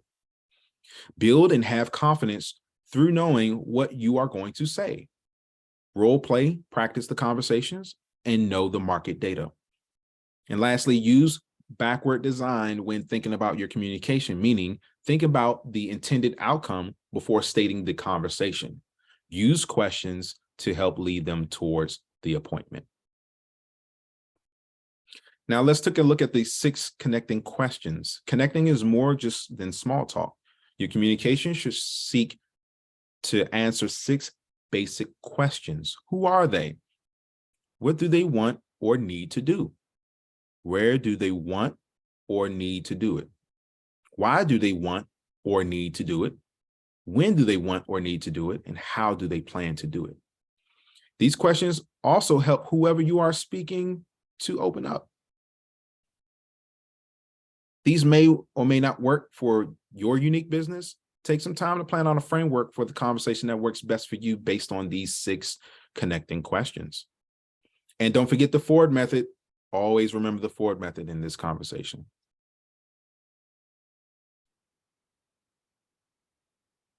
All right, now we're going to look at cultivate.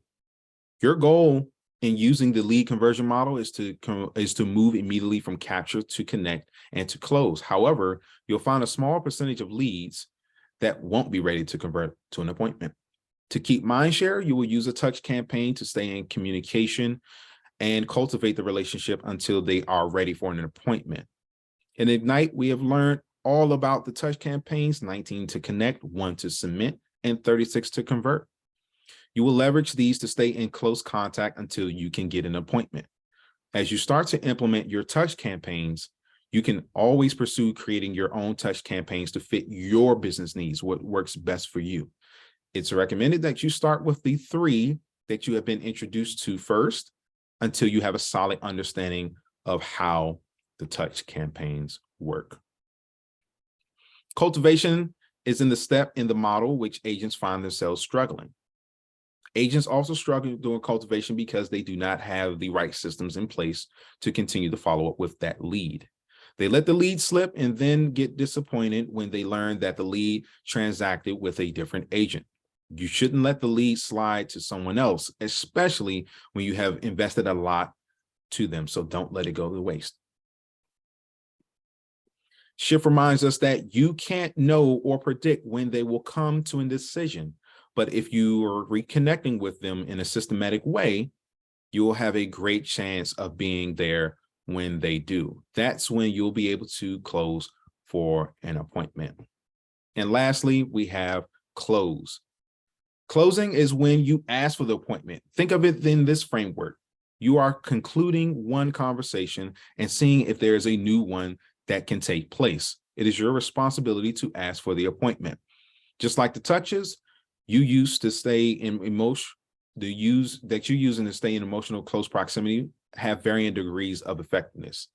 So does the format in which you choose to ask for to close. It could be asked in a text message. You can do it in an email. You can do it in a phone call. You can also do it in person. Now, which formats do you think are the strongest and most effective? What do you think are the weaker options? We shared in our chat earlier. We know that in-person and phone call are a little stronger than text and emails.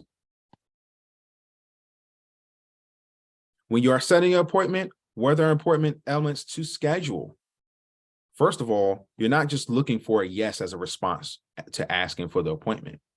As soon as you get the yes, you should immediately schedule the appointment at everyone's earliest convenience. This means the date, time, and location. One thing to keep in mind is the location. We will talk about this more in the transaction section when we cover buyer and seller consultations in depth. One thing to always keep in mind is safety. Make sure you all are meeting inside of the market center. Back to another shift quote here to wrap up. Who would like to share before we end our session tonight? Who would love to read the quote that's on the slide from Gary Keller himself, again from the Shift book? Who would like to read the quote from Shift? I will. In the end, if they can meet and have a good enough reason to meet, they will meet. And if they don't, they won't. And that's okay. You really don't care what their answer ultimately is because you're not getting people to do anything they don't want to do. You're just going to ask and respond until they agree that meeting with you makes sense or it doesn't. Either way, you both win.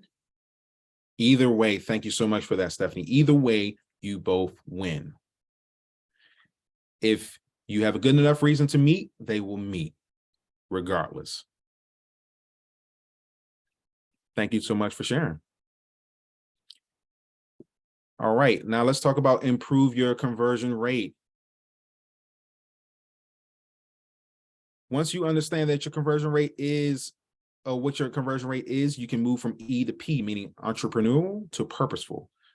Do you remember any of this from day one? It's one of the Keller Williams 6 personal perspectives.